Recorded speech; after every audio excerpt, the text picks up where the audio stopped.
Okay, so the first thing I think would be to utilize neuroscience to explain what they're doing with their client. So it might be that they share that neuroscience, that what's going on in the brain is actually the coach is helping facilitate self-directed neuroplasticity. Sometimes understanding what's going on in the brain can help the client see it as a more concrete process, that it's actually real what's being done.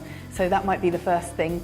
Another might be to be aware of the connection that they're building with the client and the role that oxytocin plays in that connection, and how they can actually deepen that connection so that the client has really got trust in the coach, and the coach has got that really strong relationship with the client that can be beneficial. And the third thing probably would be to think about where they're actually coaching the client. So we've got a huge amount of data from neuroscience and from behavioural sciences to actually look at what's going on when we're coaching in different environments, and even at a very foundational level, whether the client is sitting down or whether they're actually walking. Because in some instances, having a walking coaching session could be the best thing.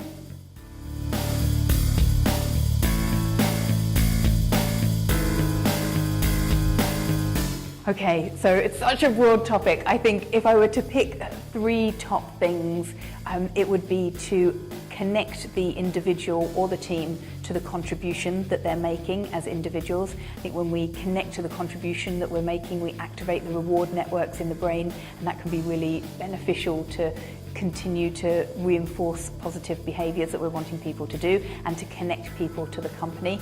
So the first would be to connect to the contribution. The second would be to build trust. So I think between managers and individuals, one of the biggest challenges we hear time and time again is I just don't trust the leaders, I don't trust my manager, and that's so undesirable. Not only are you going to work with someone that you don't trust, which is not a nice place to be, but also it impedes a lot of things that could flow much more easily. So I think trust would be the third thing. The second thing, the third thing, let's think.